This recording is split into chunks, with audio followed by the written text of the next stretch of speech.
Okey guys, hari ni aku ada dekat satu pelancaran motosikal terbaru daripada Moda Aero E. Jom kita tengok apa spek yang ada dekat motor ni. Okey, lampu dia memang sangat cantik lah. DRL dia panjang macam itu. Signal kiri kanan, and then ini dia punya lampu besar dia. Lagi aku buka korang tengok.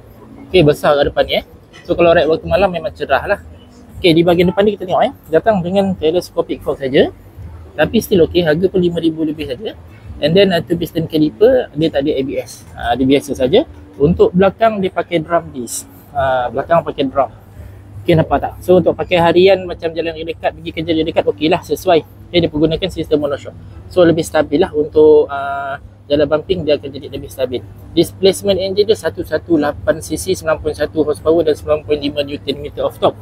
Okey, kalau korang nak buat jalan jauh boleh, tapi dia termenung sikit. Okey, kita nak ke bahagian paparan meter dia. Gunakan meter digital. Dekat bahagian depan ni ada satu compartment untuk letak barang. Dia tak besar dan tak ada tutup. Dekat bahagian kanan pun ada, tapi sikit saja, kecil saja, nampak tu. Dia dua ruas jari aku saja. Sistem kunci biasa. Charging port type A dan juga type C. And then dia punya size compartment bawah seat 6.5 liter. Agak-agak aku lah, ni boleh masuk satu biji helmet open face lah, ataupun helmet stern boleh masuk. Okey, kapasiti tangki dia 5.5 liter. Okey lah, jalan dia dekat.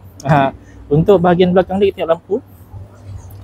Lampu belakang LED, lampu depan pun LED lah. So far inilah basic info yang ada untuk motosikal Moda Aero E ni. So harga dia harga dia 5,189 sahaja. So dia ada dua pilihan warna lah, warna merah dan juga warna biru.